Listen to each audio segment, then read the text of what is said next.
The Blackthorn Asylum lies in ruin at the edge of a ghost town.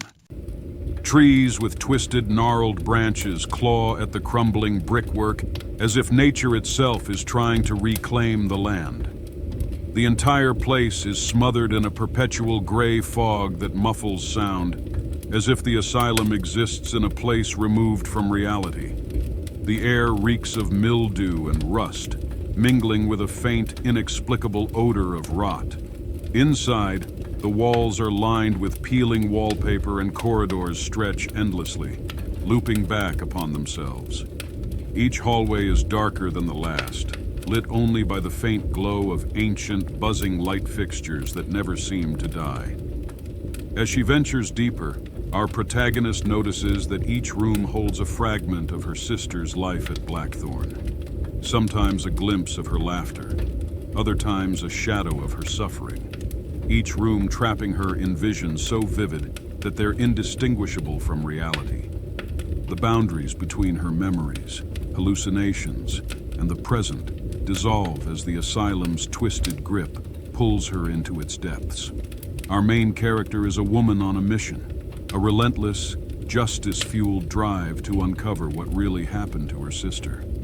She's never been one to take things at face value, and the story she was told about her sister's disappearance, it never quite added up. That gut feeling she's carried for years has finally pushed her to the brink, sharpening her instincts like a detective on her most desperate case.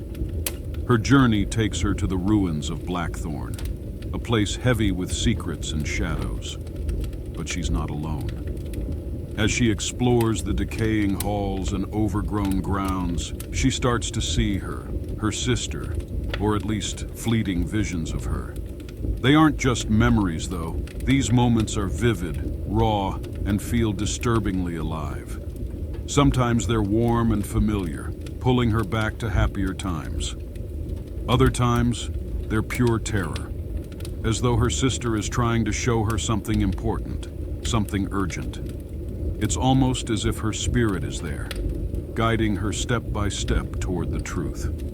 The protagonist comes to the asylum to uncover what truly happened to her sister, who was a nurse at Blackthorn. Years ago, her sister allegedly went mad, just as many of Blackthorn's patients had, and was locked away to keep her from escaping. But she was never seen again, and no body was ever found. As she digs deeper, she learns that Blackthorn's patients were not only wrongfully committed, but were victims of a horrific, systematic cover-up. The asylum was a front, a place where the town's corrupt leaders sent their enemies, dissidents, and whistleblowers under the pretense of mental health care.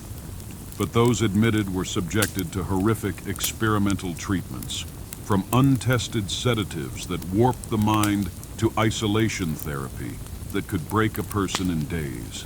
In the basement, she finds the silent hall, where condemned patients were locked in for weeks with no sound, no light, just endless darkness and sensory deprivation. The few who survived became puppets of the asylum's head doctor, a twisted man with a fascination for unlocking the truth of madness. As she pieces together the story, she learns that her sister was one of the few at Blackthorn who truly wanted to help the patients. But when her sister attempted to expose the truth, she was betrayed by the very asylum she sought to protect. They sedated her, labeled her as delusional, and subjected her to the very experiments meant for the condemned. Her sister was kept hidden away in a secret chamber behind the asylum's morgue, forced to undergo years of experimental treatments that stripped her sanity layer by layer. However, what the protagonist discovers is not her sister's corpse, but her sister herself, who is now nothing but a shattered remnant of the woman she once was. As she finds her sister, she realizes the twisted genius behind Blackthorn's horror. The head doctor created a living tomb for those he deemed threats. The patients weren't simply killed, they were infected. The asylum designed a specific sedative, a viral cocktail that rewired the mind, making the patients believe they were dead and haunting the asylum itself. Phantoms in their own bodies, trapped between life and death, perpetually caught in a hallucinatory loop. The protagonist's sister, now one of these living ghosts, stares at her with hollow eyes, flickers of recognition appearing and disappearing in an instant. To set her sister free, she must give her peace. But the price is high. She must make a final choice, to sacrifice her own mind and stay, joining the ranks of the haunted, or to leave her sister behind, preserving her sanity, but forever haunted by the truth of what she saw. If she chooses to stay, she becomes yet another tortured soul in Blackthorn, bound to the asylum as her sanity fractures, her memories fading until she, too, becomes nothing but another ghostly hallucination, forever wandering the looping hallways.